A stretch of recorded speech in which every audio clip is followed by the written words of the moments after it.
E aí, pessoal, estou aqui com o grande mestre Giovanni Vescovi, está com 41 anos, foi grande mestre aos 19, 7 vezes campeão brasileiro, já teve 2.660 de rating, top 100 do mundo. Tem mais títulos que eu poderia falar, se ele quiser ressaltar algum, fique à vontade, mas é só uma pequena introdução. Tudo bem, Giovanni? Tudo bom, Felipe? Beleza? Tudo bom, pessoal? Legal. Esqueci de algum título que você tenha acha que valeria a pena mencionar? Eu sei que tem alguns, mas algum que vale a pena mencionar, além desses? Tem alguns legais, mas tá Ah, bom esse. Vamos lá, abusar um pouco. Tem um campeonato mundial juvenil por equipes, que é um torneio que é um título, mas eu não gosto muito dele por ter sido um campeonato menos disputado. Assim, não tinha Rússia, não tinha Estados Unidos, então tira um pouco do brilho. aham. E aí tem alguns outros títulos. Eu acho que legal aqueles torneios de bermudas que eu ganhei lá, os torneios fechados bons, mas já está bastante bom. Valeu, Ah, vamos lá. legal. Tá. A ideia é entender. Eu, quando comecei a jogar, ainda era novo, mas já era grande mestre, então a ideia é tentar entender como é que você chegou lá tão rápido, né? Vamos pelo básico. Você aprendeu a jogar xadrez com quantos anos? Eu aprendi, não sei ao certo, com meu pai em casa, a jogar, mexer as peças, deve ter sido alguma coisa entre 2 e 4 anos, porque, assim, bem Hum. pequenininho, ele me ensinava a montar o tabuleiro. Aham. E aí, obviamente, para saber a mexer, provavelmente lá pelos 4, por aí, né? Legal. E Então, era quando, isso em casa. quando mudou de. Sim, você sabia as regras, eu tenho certeza que. Eu sei que você gosta de jogos, você devia saber a regra de um monte de jogo. Quando é que foi E, quando é que era um jogo a mais? Era mais do que só um jogo pra você? foi quando, assim, é, eu comecei a ter aula de xadrez no clube com 8 anos. Aí eu Aham. acho que começou a ter uma dimensão diferente, porque eu até lá eu nunca tinha visto uma competição, nunca tinha jogado com outra pessoa, senão com meu pai em casa. Uhum. Então, a partir daquele momento, mas era um esporte como fazia natação, fazia futebol, outras coisas. Mas daí eu comecei a ter aula de xadrez e ver livro, competir. Então acho que foi a partir daí, Ah, legal. oito E, anos. e esses.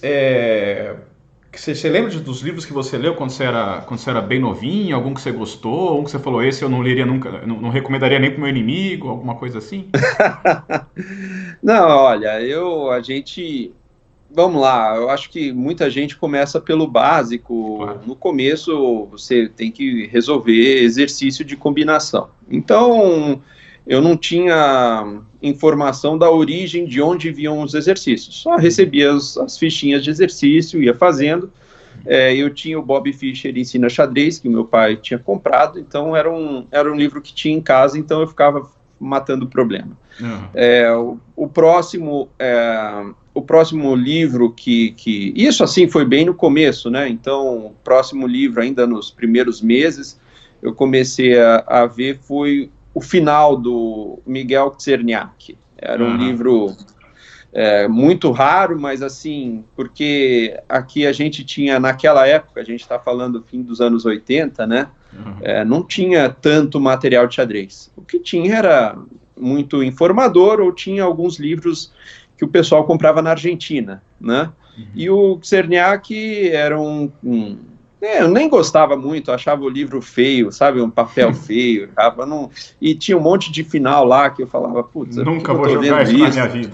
Eu odiava aquele livro, mas eu Aham. fiz alguns finais, torre peão contra torre, torre Uhum. 2, e assim, era bem no começo mesmo, né? Sei lá, tinha uns 3, 4 meses de aula de xadrez. Aham. Então, mas tinha um que a gente tinha no Brasil, era o do Agostini, né? O xadrez básico, mas Aham. esse eu não li. Tá. Eu vi um ou outro dia só. O primeiro livro que eu li mesmo foi de estratégia, o do Pacman, que foi Estratégia Moderna de Xadrez. Esse está sendo um campeão de voto entre os gêmeos. Acho que não tem como escapar a maioria, né? Não, não. Então, assim, vamos lá. Esse foi um livro super importante, que é um Aham. livro que eu li do começo ao fim. Aí, em seguida, tiveram alguns outros que muito bons, que eu li sozinho, que foi... Aí eu li alguns sozinhos ainda quando eu tinha uns 10, 11 anos, né? Uhum. Que foi o Chernyshevsky, Endgame Strategy, né? Uhum. Eu adorei esse livro, achei bom pra caramba. Uhum. Li também todos os livros de finais, final de Rei Peão, do Maiseles, final de Rei Torre, do Smyslov, o de Bispo e Cavalo, do Averbach. Então foram esses aí que foram os principais livros que eu li. Li também o Pense como o Grande Mestre, né, do Kotov. Esse é um livro polêmico, Você gostou? Isso era garoto ainda, né? Então, assim, na verdade, alguns deles, os de estratégia, eu li com o Peliquian, que era o meu treinador. Assim, a gente começou a trabalhar juntos, porque ele era o professor lá do clube, e eu era praticamente o único aluno lá, eu ficava lá o tempo todo. Aí tinha mais gente também, mas a gente começou um trabalho intenso e foi bem legal e produziu, bem produtivo. Então ele leu comigo o Estratégia Moderna e assim que a gente acabou, a gente leu o do Kotov, né? Ele achou que a gente devia ler o do Kotov. E aí tinha muita coisa que era literatura que tinha acesso, que estavam os livros lá por perto, e aí você tem enciclopédia, era muito comum na época, todo mundo ficava vendo as enciclopédias, eu não gostava das enciclopédias. Enciclopédia de abertura, né, você está falando? Eu odiava aqueles livros. Tinham os livros, os informadores com as partidas, e aí tinham alguns livros, como um livro do Kotov, acho que era o Kotov, o autor, do Panov, sobre o Capablanca. Esse, eu li bastante coisa dele, né?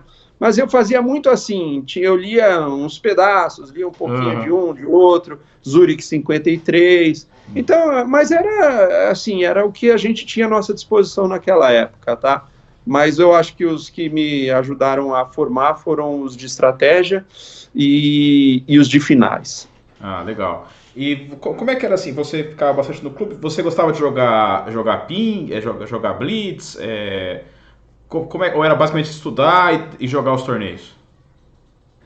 Eu gostava do ambiente, né? A gente tinha uma sala legal e aí eu já ficava lá e fazia lição de casa, chegava com a mochila da escola lá e tudo, fazia lição, jogava uns pings, mas assim, gostava muito de ver as aulas, eu gostava muito da discussão. Legal. Então, eu via as aulas dos outros, eu chateava as aulas dos outros, daí eu tinha as minhas aulas, aí eu sempre fazia pergunta o tempo todo, e a gente tinha toda quinta-feira, eu acho, uma aula em grupo, que era bacana, que era uma aula com os adultos, né? E aí, então a gente tinha um intercâmbio com os adultos, era bacana, a gente fazia os torneios internos também, nos fins de semana, mas eu acho que normal de todo mundo. Eu gostava de blitz, a gente jogava muita regressiva, australiana, quem perde ganha, casa oculta, putz, isso aí era o dia inteiro, era bem bacana. Legal.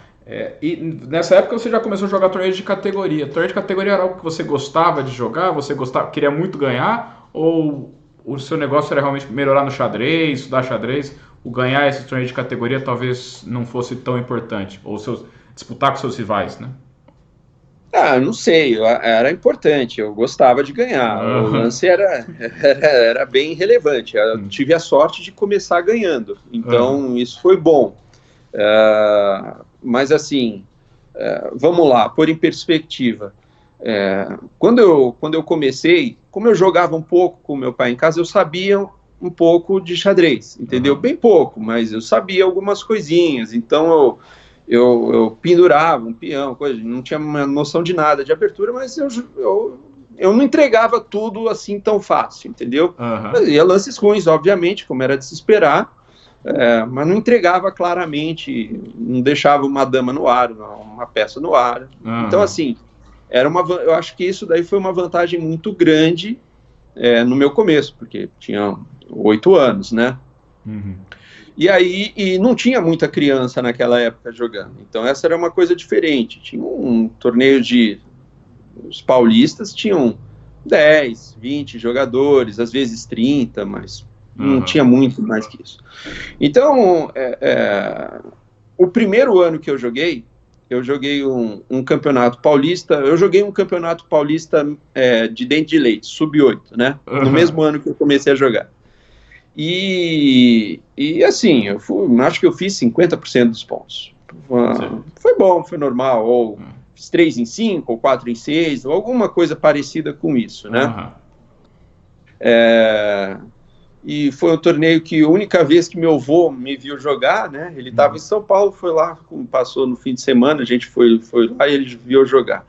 Mas foi uma experiência legal, mas eu era normal, não tinha nenhum destaque, não parecia ser melhor que os outros, né? Mas eu acho que eu gostava bastante. E aí, no ano seguinte, na virada de 86 para 87,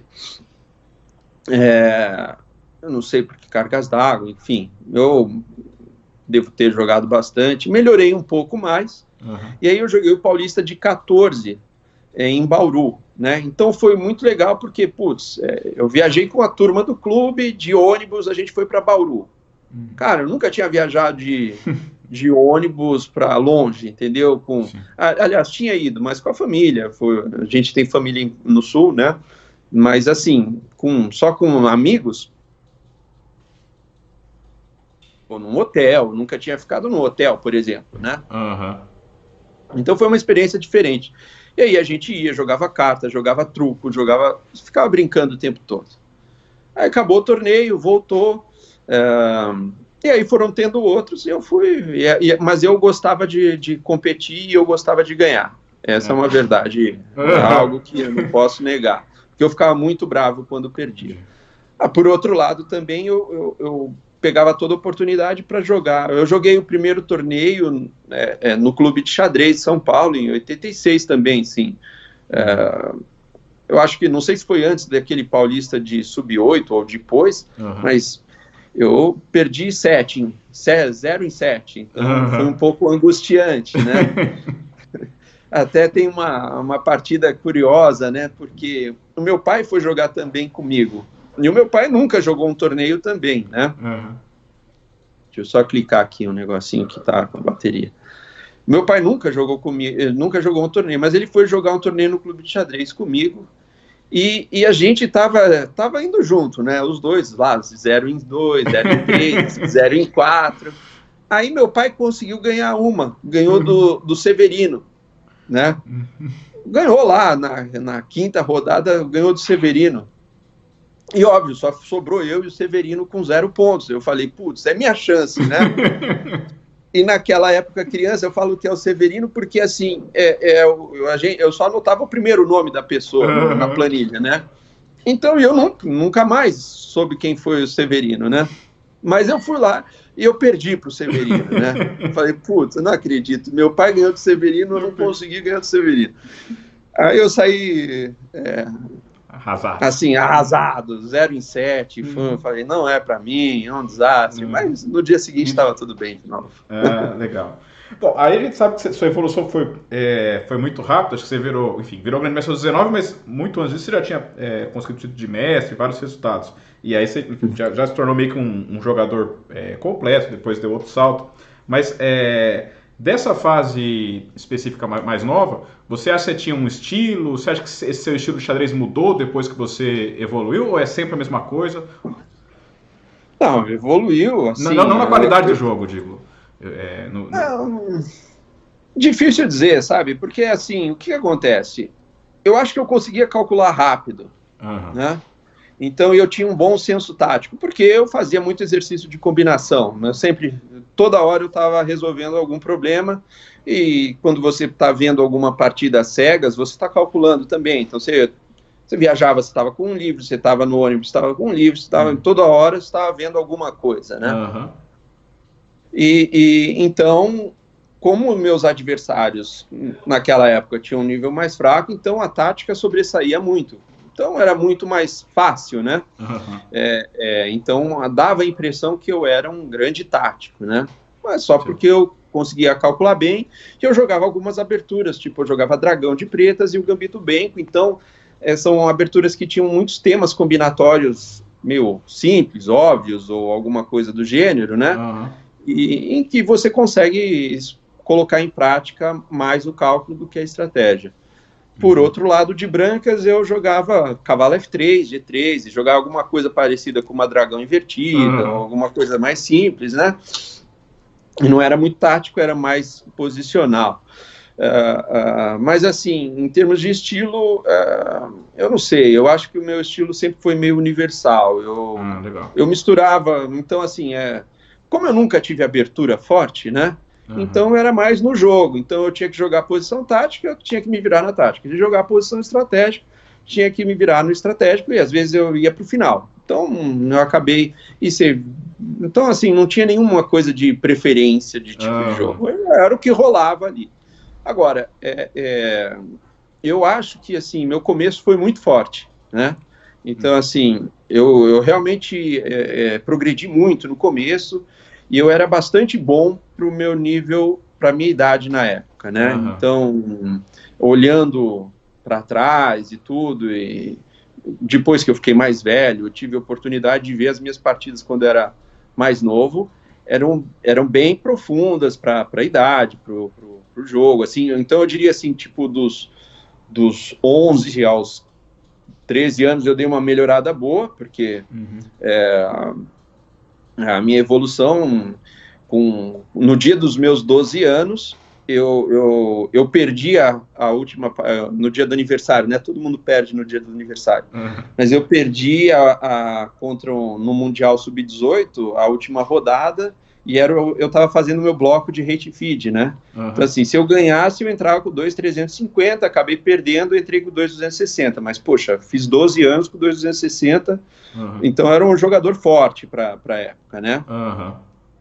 E assim, no ano seguinte eu já fiz uma norma de mestre, com 15 eu ganhei o Pan-Americano Juvenil, então com 13 eu joguei o Pan-Americano Juvenil e fiquei em terceiro, que o Watanabe que ganhou, que era muito forte, mas fiquei em terceiro, foi Juvenil Sub-20, né? Claro. Então assim, eu comecei bastante bem e até, assim, eu acho que é curioso, porque era uma época que era muito... eu fazia muita coisa, tinha que fazer a escola, fazia os esportes do xadrez. Então eu cresci bastante e uma ascendente bem parecida com caras muito fortes, né? Sei lá, tipo, eram os Mekin, o Fischer, a Judith Polgar, o Kasparov, eles tiveram ascensões boas até os 15 anos e eu estava perto, vendo ali, tangenciando eles, então eu estava subindo bem. E eu acho que um momento de inflexão dessa curva foi no Mundial Juvenil, que foi aqui no Brasil em 94, que foi um ano que eu estava indo super bem em tudo também. Então, tinha 15, fiz 16 anos, então eu já era membro fui convocado para a equipe olímpica, e aí eu já era mestre internacional, e se eu tivesse ganho o Mundial Juvenil, eu seria grande mestre, né? Então, assim, aquele torneio ali meio que aquele ano foi um ano crítico, porque foi um ano que eu joguei muito bem, e aí depois eu tive uns anos mais ou menos ali para frente, né? Então, assim, teve uma época, assim, também nesse começo, que eu treinei com o Peliquet no começo, depois eu treinei muito sozinho. Já com os 12 anos tinha o meu ritmo de estudo sozinho, tinha uma outra aula lá com o Peliquet também, mas a maior parte do meu trabalho era sozinho, era ler esses livros, era estudar minhas partidas, enfim. E teve períodos que eu estudei finais com o Hermann, teve um período que foram 6 meses, depois teve um período aí de uns 3, 4 meses também que eu estudei aberturas com o Milos, e assim, foi uma época bem produtiva. E eu, assim, o Milos era o número 1 do Brasil, já era um jogador de altíssimo nível e tudo, então a gente ia estudar, às vezes a gente jogava, a gente viu muito Gambito Benco na época, né? E E aí tinha umas variantes, aquelas que o Fedorovich jogava, de F3 e E4, enfim, tinha umas coisas bem complexas, umas linhas bem interessantes. E a gente, depois de estudar muito, a gente jogava uns blitz para treinar. Então, assim, e eu jogava de igual com ele, com 12 anos, então, assim, 13 anos. Então, cheguei uma ou outra a ganhar, óbvio que ele ganhava a maioria e tudo, óbvio, né? Mas, assim, eu já era um jogador forte para essa idade. Então, o começo eu comecei realmente muito bem. Aí depois dei uma acelerada. Tentando encaixar a próxima pergunta, você, se tivesse que voltar atrás, eu perguntaria mais cedo, mas acho que pelo que você falou é interessante perguntar. Então, até os 15, 16, você acha que você evoluiu de maneira muito boa? Enfim, os dados comprovam. O que você poderia falar para o Giovanni de 15, 16 para talvez ele seguisse? Ou você acha que não era para ser? Ou não tem uma coisa que você vai falar que vai ajudar? Teria alguma dica? Eu acho que assim, embora eu estudasse bastante, assim, o pessoal sempre pergunta o que é bastante, porque fala, mas bastante quanto é que é? 1 hora? É 22? É só para a gente ter uma noção. Assim, mas então, esse que é o ponto. Primeiro, eu não tinha uma disciplina de estudo.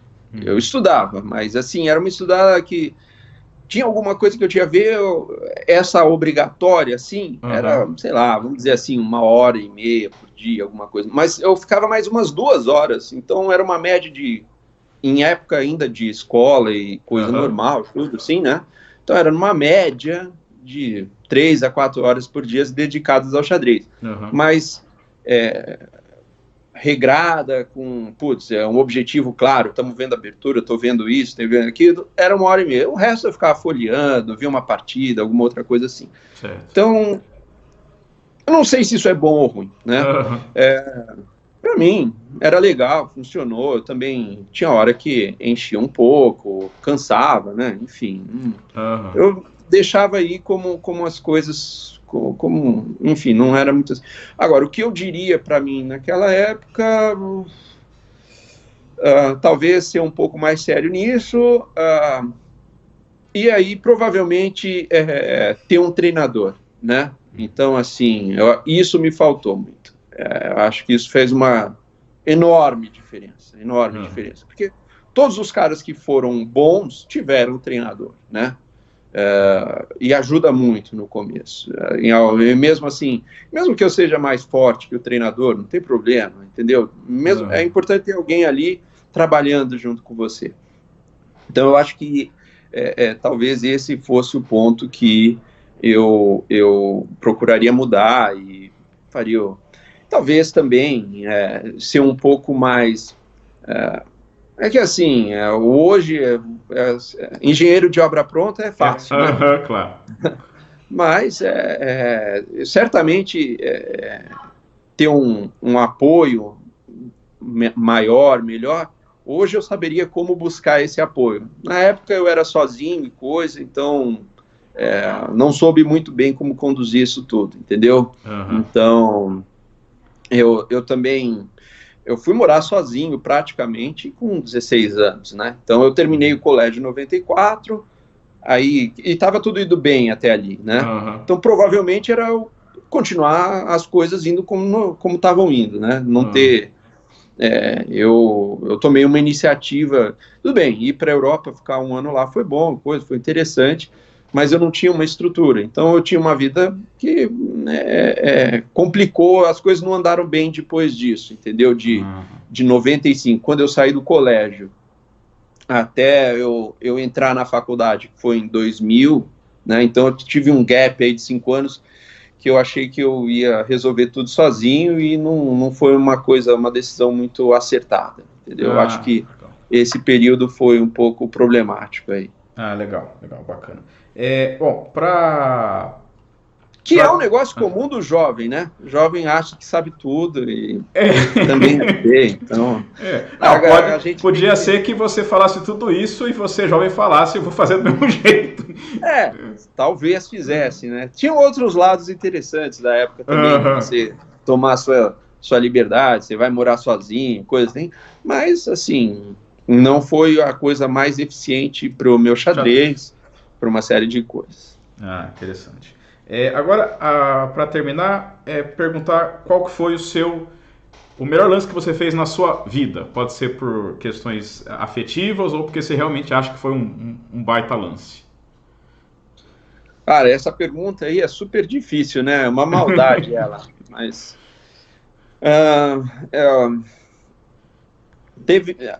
tiveram alguns lances bem legais, né? Eu vou lembrar de algumas partidas que foram marcantes, né? Justo. Um deles foi uma partida que foi muito marcante. Para mim, foi uma derrota naquele Mundial Juvenil aqui do Brasil, porque eu estava liderando o campeonato.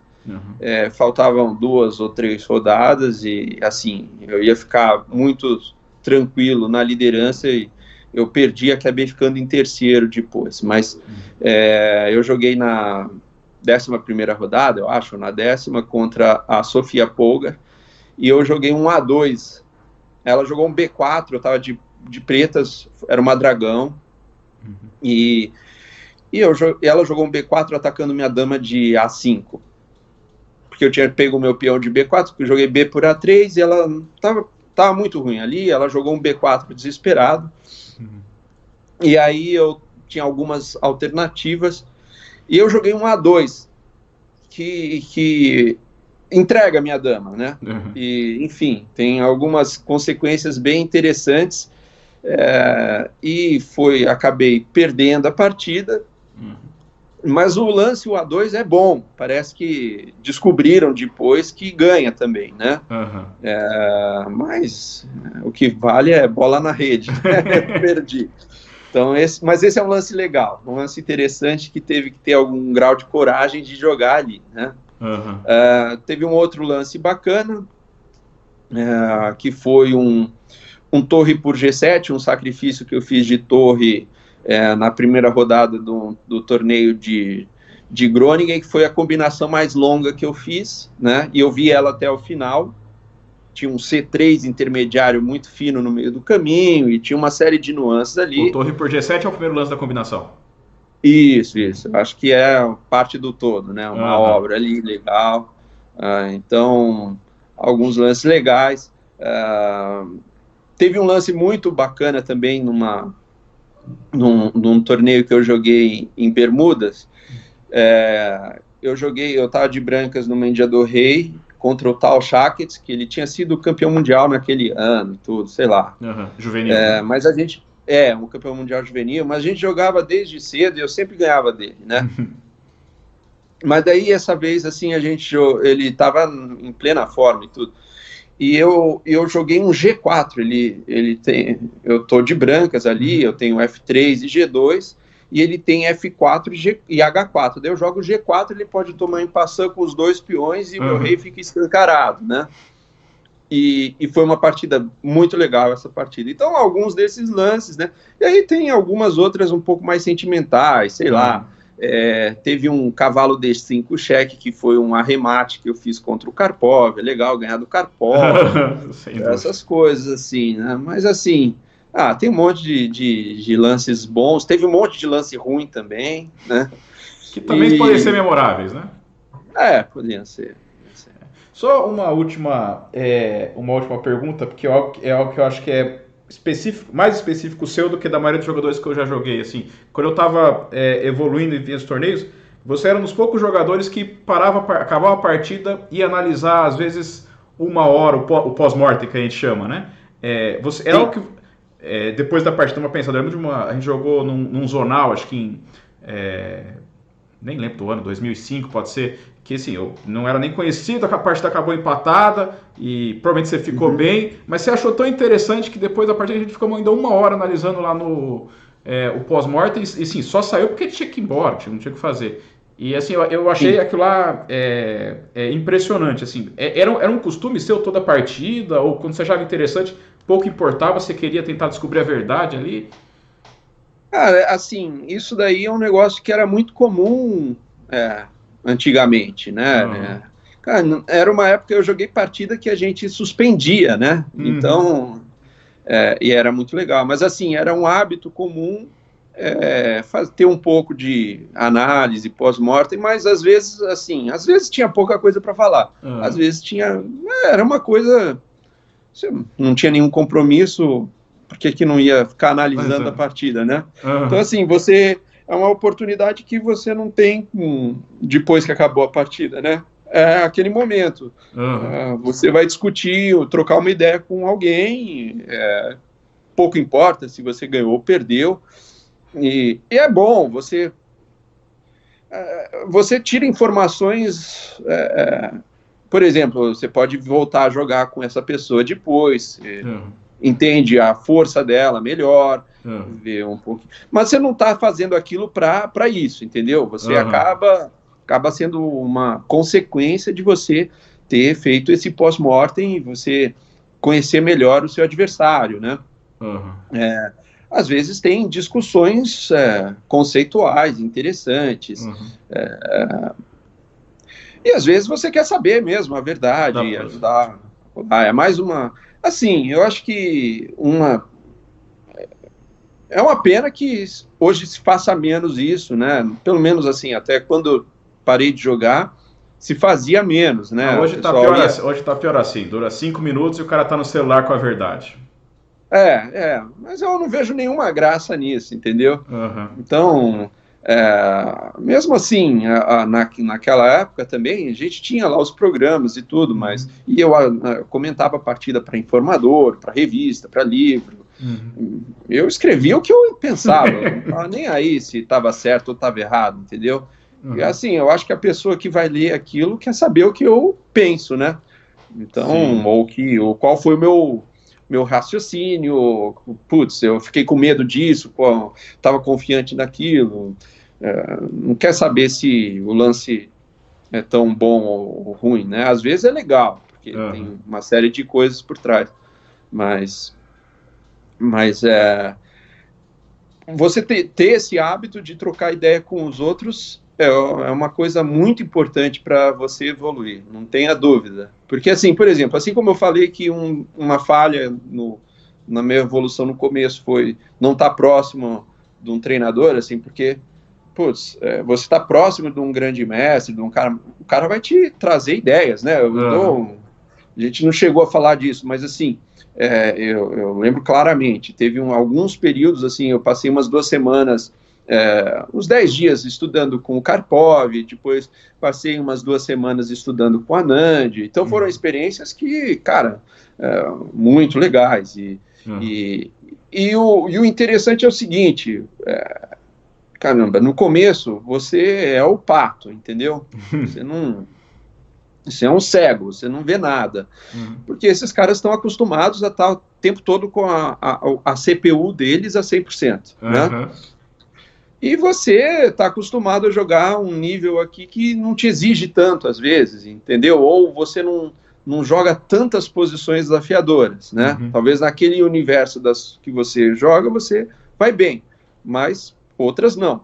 E quando eu passei algum tempo estudando com eles, cada um pouco diferente, assim, eu acho que em termos de volume, até o que foi mais interessante foi com o Anand, porque o Anand é um cara que gosta mais de estudar mesmo e ir atrás do melhor lance, da verdade. O Karpov é um cara mais prático, né? Então ele estava satisfeito com algumas coisas e vamos para frente, vamos jogar uns blitz. O Karpov gosta de jogar blitz, o Anand não gosta, né? Então, mas o ponto é, no começo, assim como nos primeiros dias eu perdia de, sei lá, 18,5 a 1,5 com 3 empates no blitz contra o Karpov, né? E no fim da nossa reunião era algo mais como 5,5 a 2,5, 4 a 3, enfim, alguma coisa mais equilibrada. Da mesma forma com o Anand. Quando eu cheguei lá, eu falei, vamos ver uma abertura. Eu falei, putz, vamos ver uma abertura, sei lá, uma Chevening, alguma coisa assim. Eu falei, legal, faz tempo que eu não vejo isso. E assim, ele tinha até novidades em N posições que nunca tinham sido jogadas, né? Então, assim, e a gente começava a discutir, e ele falava, vamos ver essa posição, blá, blá, blá, blá, blá. E assim, ele ia falando os lances, cara, eu falava, calma, não sei, volta pro lance 3 aí que eu já me perdi, né? E daí depois, no final dessa temporada, dessas 2 semanas que eu fiquei lá, daí chegou o Daltov, que era um top 30 do mundo, 20 do mundo, para estudar com a gente também. E assim, o Daltov teve o mesmo problema que eu tive quando cheguei lá no começo. E aí o Daltov ficava perdido quando ele começava a fazer os lances, daí eu fazia, e aí quando o Daltov conseguia resolver os problemas comigo, aí ele ia tirar com o Anand, né? Mas assim, é só para dizer o quê? Que quando você tá com uns caras mais fortes e você ouve, vê o que eles pensam, você tem o benchmark, entendeu? Você fala, puta, quer dizer que o melhor do mundo pensa assim, ele vê as coisas essa velocidade, aí ele erra aqui, tá. Então, você tem um parâmetro que te ajuda, né? Você fala, putz, realmente, tem que ir mais a fundo nas variantes, ou, caramba, até que estou indo bem nisso daqui, eu tenho que resolver aquele tipo de problema, ou, entendeu? Então, é muito importante você ter essa interação com outras pessoas. E o computador, ele ajuda de alguma forma, mas, assim, cada geração é uma geração, tá? Mas, no meu caso, foi muito legal poder interagir com essas pessoas, o próprio Milos, o Rafael, você vai para um torneio, você troca ideia, a gente mesmo, quantos torneios a gente jogou, Olimpíada junto, você troca ideia, entendeu? Então, essa troca de ideias é que vai te ajudar a evoluir, porque você vai estar sempre se exercitando, né? Legal. Não, acho que foi muito, muito bacana mesmo as suas ideias que você deu para a galera. Acho que o pessoal quer saber exatamente isso, horas, livros. Às vezes a gente acha que a gente está respondendo a pergunta, mas a gente não foi específico. Acho que você falou as palavras, né, que o pessoal, os livros. Agora, enfim, até hoje eu lembro dessa análise do clube de xadrez, né? Então, enfim, só imagino que deve ser analisar com o Karpov, deve ser outra coisa de louco mesmo. Foi uma catalã essa partida aí que você está falando? Isso, uma que jogou eu joguei um torre B8 e teve um B5 ali. Isso mesmo. Tá. Isso mesmo. Então, aí você achou interessante, foi analisar e assim, é o que você falou. Para mim, algo que para mim ajudou muito. Para você achou interessante, mas para mim foi muito bom. Do mesmo que deve ter sido você analisar com a Anand. O Anand foi última, para você foi espetacular, né? Então bem bacana isso mesmo. E, enfim, queria agradecer o seu tempo para dar essa entrevista, né? Vou fazer o videozinho com algum desses seus lances e o dia seguinte publicarei a entrevista. Mas muito obrigado, Giovanni. Imagina, e parabéns aí.